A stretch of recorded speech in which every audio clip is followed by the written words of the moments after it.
ஒருவன் வறுமையில் வாடிக்கொண்டிருந்தான். அவன் சோம்பேறியும் அல்ல, கள்ளச்சொல் பேச மாட்டான். ஆனாலும் அவன் எங்கு சென்றாலும் வேலை கிடைக்காது. போன ஜென்மத்தின் பாவம்தான் காரணம் என்று கிராமத்தில் உள்ளவர்கள் பேசினார்கள். அனைவரும் அவனை வெறுப்பதால் மனம் உடைந்து நடந்து கொண்டிருந்தான். அப்பொழுது தொலைவில் மேனியெங்கும் பளபளக்கும் திருநீறு பூசிய சிவனடியார் வந்து கொண்டிருந்தார். அவர் அருகே சென்றவுடன், ஐயா, சற்று நிற்க முடியுமா? ஒரு சந்தேகம் என்று அவன் கேட்டான். அடியார் புன்னகையுடன், என்ன கேள்வி மகனே என்றார். தாங்கள் உடல் முழுவதும் இந்த சாம்பலை ஏன் பூசுகிறீர்கள்? சிவனடியார் மெதுவாக கூறினார், இது சாதாரண சாம்பல் அல்ல, மனித உடலின் கடைசி நிலை. நாம் இறந்த பின் எல்லாம் சாம்பல். அதை நினைத்து பிறருக்கு தீங்கு செய்யாதிருக்க மனம் எப்போதும் விழிப்பாக இருக்க வேண்டும். மேலும் உயிருடன் இருக்கும் வரை இது மகாலட்சுமியின் அம்சம். பூசினால் செல்வம் பெருகும். ஏழை உடனே புலம்பினான், எங்கள் குலத்தில் இதை அணிய மாட்டார்கள் ஐயா.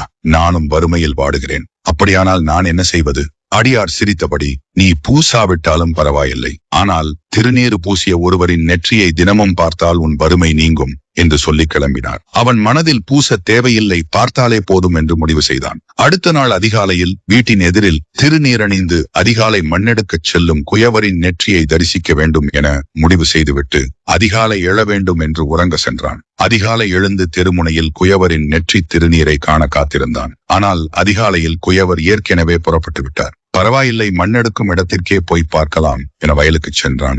நாம் மண்ணெடுக்கும் இடத்திற்கே சென்று அவரின் நெற்றி விபூதியை தரிசனம் செய்யலாம் என எண்ணியவாறு வயலை நோக்கி நடந்தான். குயவர் நெற்றி நிறைய விபூதியுடன் மண்ணை தோண்டிக் கொண்டிருக்கும் போது எதிர்பாராத விதமாக புதையல் பானை அவருக்கு சிக்கியது. அந்த தங்கப்பானை புதையலை கண்டு அதிர்ச்சியும் மகிழ்ச்சியுடனும் இதை எப்படியாவது வெளியில் யாருக்கும் தெரியாமல் வீட்டுக்கு கொண்டு சென்று விட வேண்டும் என்று எண்ணினார். ஆனால் பானை இருவர் சேர்ந்தால்தான் தூக்க முடியும் என்ற அளவிற்கு எடை கனமாக இருந்தது. யாராவது வருகிறார்களா என்று பார்த்து கொண்டிருந்தான். அங்கு வந்து சேர்ந்த ஏழையானவன் அவன் நெற்றியை பார்த்தவுடன், பார்த்துட்டேன் என்று மகிழ்ச்சியாக கூறினான். குயவர் பதறி இவன் புதையலை தான் பார்த்து விட்டானோ என்று நினைத்து, உண்மையிலேயே பார்த்தையா என கேட்டார். ஆம், நிறைவாக கண்டேன் என்றான் ஏழை. அதற்கு குயவன், அப்படியென்றால் குழிக்குள் இறங்கி இந்த பானையை ஒரு கைப்பிடி, ஆளுக்கு பாதி எடுத்துக்கொள்வோம் என கூறினான்.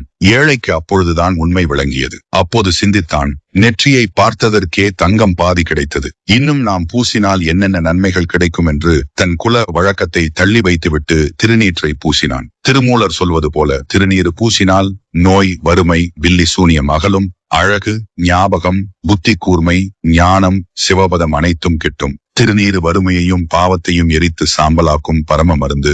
இந்த தகவல் பிடிச்சிருந்தா லைக் பண்ணி சப்ஸ்கிரைப் செஞ்சுக்கோங்க.